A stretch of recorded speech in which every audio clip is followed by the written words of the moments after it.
ওম শান্তি।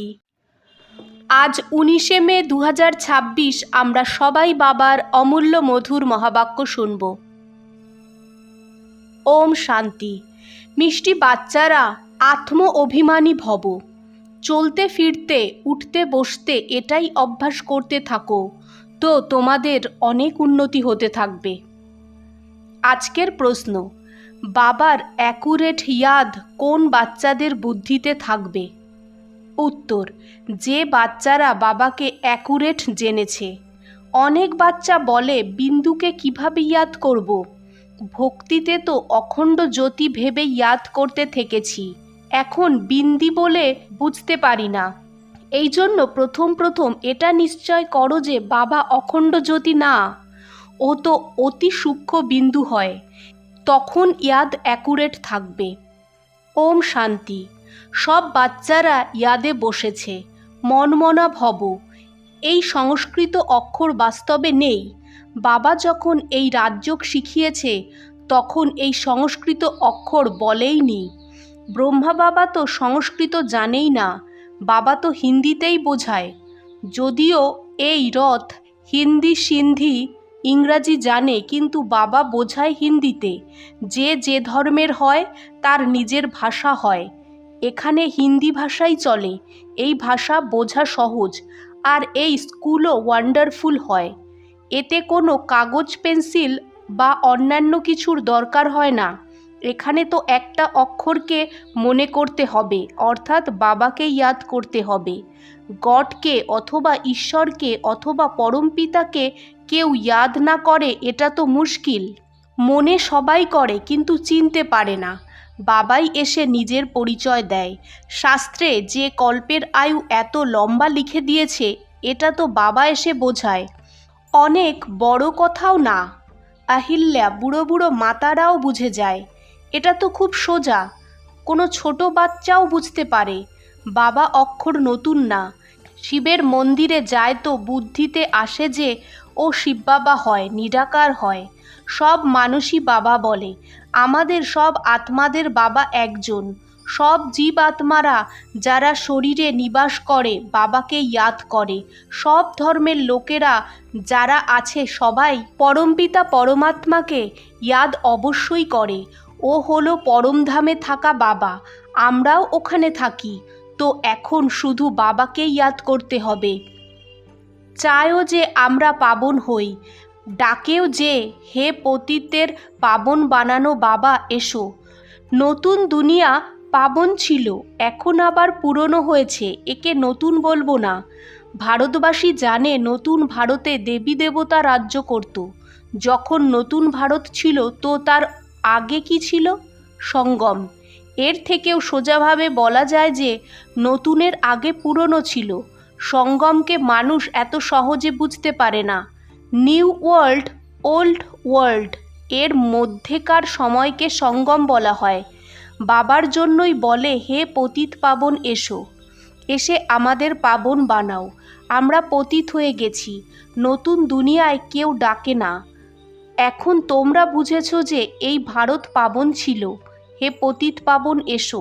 এটা তো অনেক সময় ধরে ডাকতে থাকে। ওরা জানেই না যে পতিত দুনিয়া কখন শেষ হবে। বলে যে শাস্ত্রে এমন লেখা আছে যে এখনও 40,000 বছর আরও কলিযুগ, অর্থাৎ এই পতিত দুনিয়া চলবে। একদম ঘোর অন্ধকারে আছে, এখন তোমরা আলোয় আছো। বাবা তোমাদের এখন আলোয় এনেছে। এই 5,000 বছরের সৃষ্টিচক্র পুরো হয়। কালকের কথা, তোমরা রাজ্য করতে। বরাবর এই লক্ষ্মীনারায়ণের রাজ্য ছিল। স্বর্গে পাবন দুনিয়ায় কোনো উপদ্রব হতে পারে না, উপদ্রব হয় রাবণ রাজ্যে। এখানে তোমাদের বাবা বোঝায়, তোমরা সামনে বসে নিজের কান দিয়ে শোনো। কে শোনে? আত্মা। আত্মা খুব খুশি হয় আমরা আবার বাবার সাথে এসে মিলেছি। বাবার থেকে বর্ষা নিয়েছিলাম, এখন বাবা বলে আমাকে ইয়াদ করো। এতে কোনো লেখাপড়ার কথা নেই। যখন কেউ আসে তো জিজ্ঞাসা করা হয় কী জন্য এখানে এসেছো, তো বলবে এখানকার মহাত্মার সঙ্গে দেখা করতে এসেছি। কেন?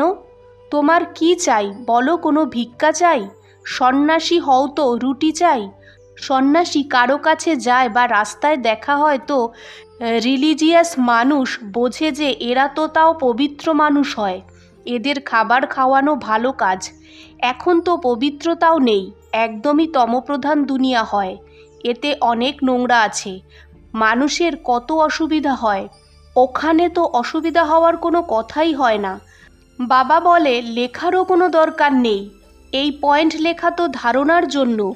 যেমন ডাক্তারদের কাছে কত ওষুধ হয়, এত সব ওষুধ মনে থাকে, ব্যারিস্টারের বুদ্ধিতে কত লয়ের কথা মনে থাকে।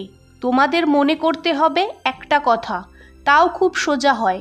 তোমরা বলো এক শিব বাবাকে ইয়াদ করো, এরা বলে শিব বাবা কীভাবে আসবে, এটাও তোমরা ছাড়া কেউ জানে না। ঈশ্বর কোথায় আছে ওরা তো বলবে নাম রূপ থেকে নেয়ারা হয় বা বলে দেয় সর্বব্যাপী হয়। রাত দিনের পার্থক্য হয়ে যায় দুটো কথায়। নাম রূপ থেকে নেয়ারা তো কোনো জিনিস হয় না। তো বাবা নিজের পরিচয় দিয়ে বলে যে আমি বাবাকে ইয়াদ করো। গাওয়াও হয় যে সহজ রাজযোগ।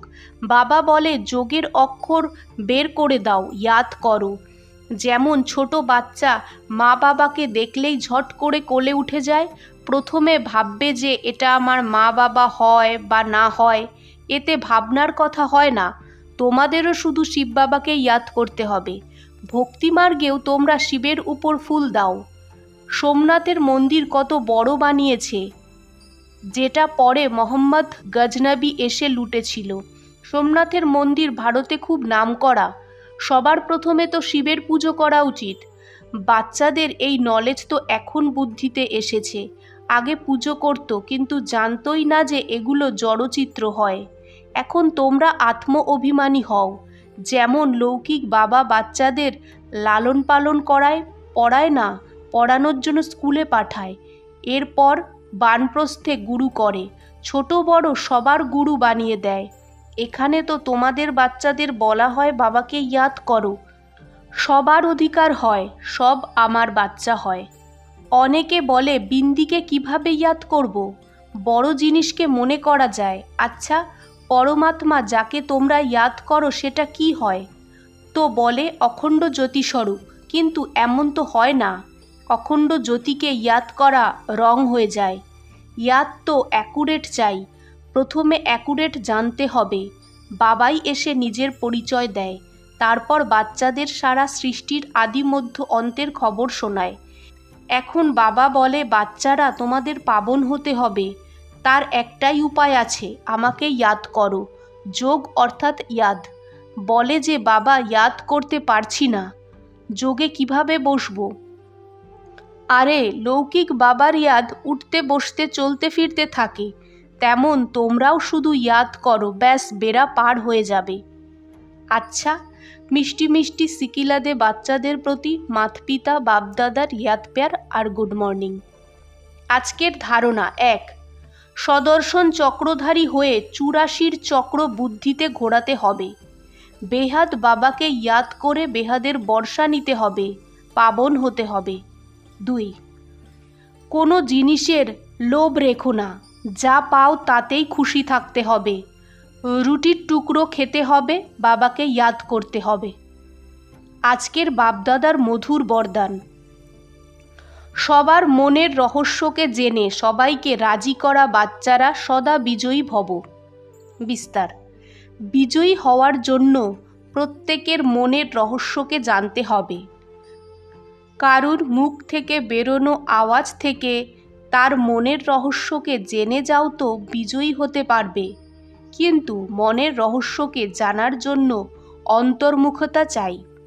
যত অন্তর্মুখী থাকবে তত প্রত্যেকের মনের রহস্যকে জেনে তাকে রাজি করতে পারবে। রাজি করারাই বিজয়ী হয়।